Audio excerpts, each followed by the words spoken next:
안녕하세요. 우영아TV 우영원장입니다.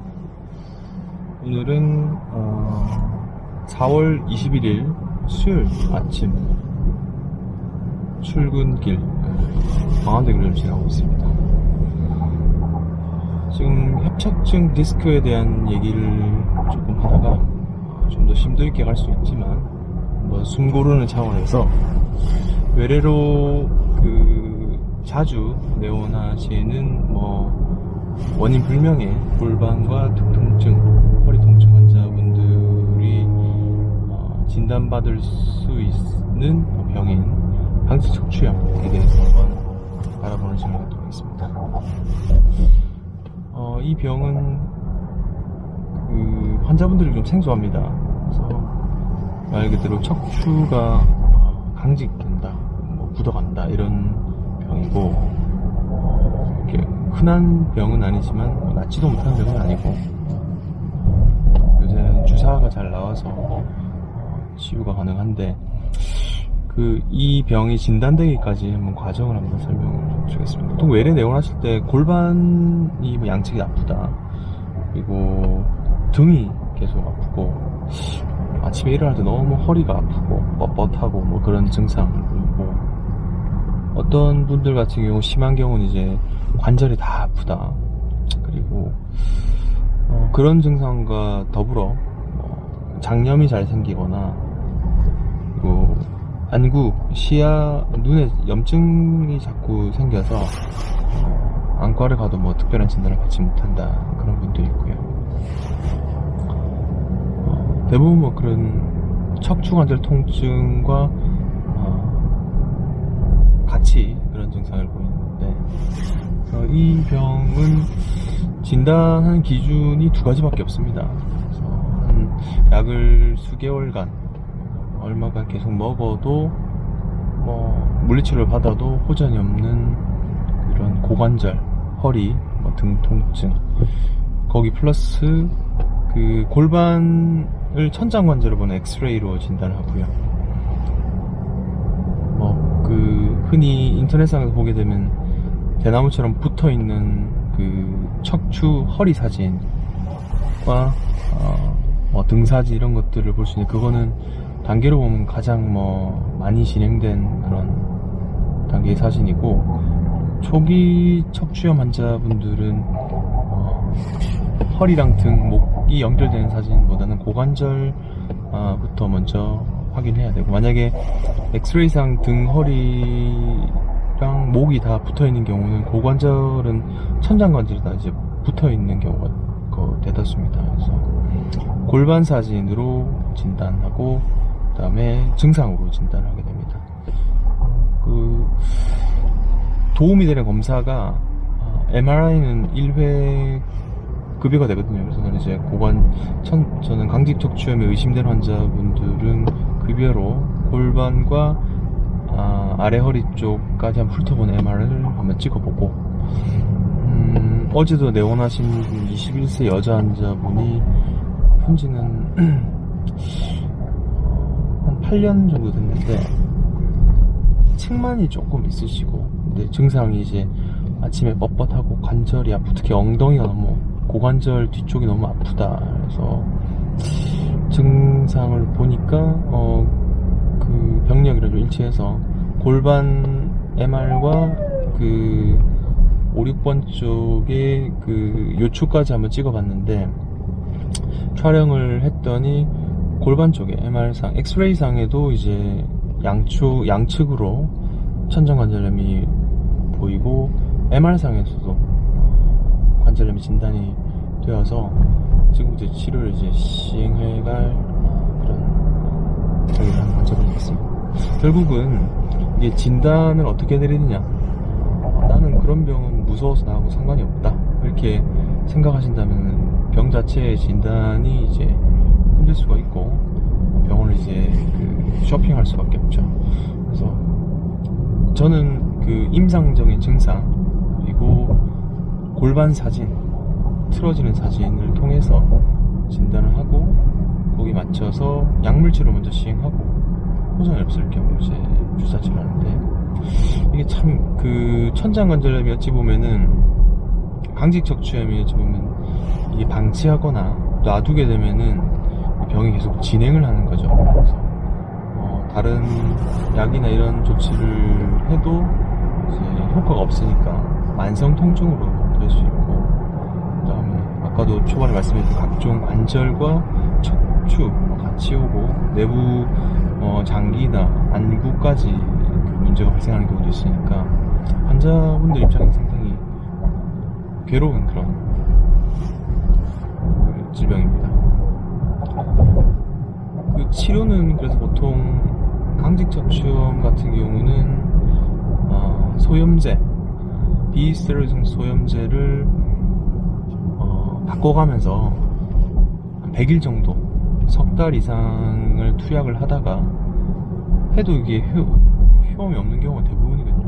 그런 환자분들은 대부분 약을 오래 쓰셨으니까 약물 섭취하게 되면 오히려 더 속이 더 안 좋아지거나 힘들어진 경우가 있고, 통증은 갈수록 더 심해지죠. 그런 경우는 3개월간 효용이 없는 경우는 주사 치료로 시작하게 됩니다. 주사는 저는 강직척추염 주사에서 가장 효용성 인정받은 심퍼니, 한국 얀센에서 출시한 심퍼니 주들인데 2달짜리 IV 제제가 있고 1달짜리 그 피하 주사가 있긴 한데, 환자 금액 그런 부분도 있고 장기적으로 보게 되면 2달짜리 1달짜리가 비슷해지긴 한데, 초기 스타트 할 때 부담이 조금 더 될 수 있어서 저는 1달짜리 주사를 좀 시행하고 있고, 매달 뵈면서 체크도 하고 물리치료 이런 것도 같이 하면서 증상 팔로우를 하고 있는 상태입니다. 이 주사는 강직척추염의 증상도 이제 완화시켜주고, 그다음에 병의 진행 속도를 늦춰주고, 페이퍼상으로는 4년 정도 맞게 되면은 완치란 표현보다는 이 주사에서 벗어날 수 있는 그런 단계에 이른다고 이제 그래서 류마티스와 척추외과 의사들이 가장 관심 있게 많이 쓰는 그런 주사입니다. 주사의 시기 및 주사를 사용하기까지 환자분과 의사의 그런 신뢰관계, 라포가 설명이 좀 필요하고, 중간에 제 환자 가운데는 3개월 정도 이렇게 쓰다가도 이제 바꿀 시기가, 주사를 투약하자면 이제 본인이 좀 다른 치료를 해보겠다 해서 로스 되는 경우가 있는데, 이게 주사 치료가 그 보험 기준이 상당히 까다로워서 하루만 이제 그 약물 처방이 안 되게 된다면은 이게 다시 이게 보험 심평원에서 새로 이제 카운팅을 하라고 날짜를 이렇게 주시하게 됩니다. 그래서 어찌 보면 그 치료 받기까지, 그리고 의사와 환자의 그런 충분한 그 대화와 설명 이런 것도 필요하고,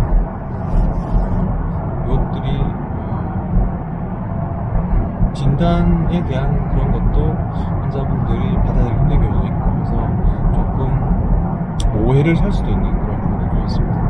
하지만 병이 이미 많이 진행된 환자분들에게는 자신있게 보조해드리고, 초기 단계, 그리고 제가 보다 아주 의심스러운 환자, 진단의 기준이 적합한 환자도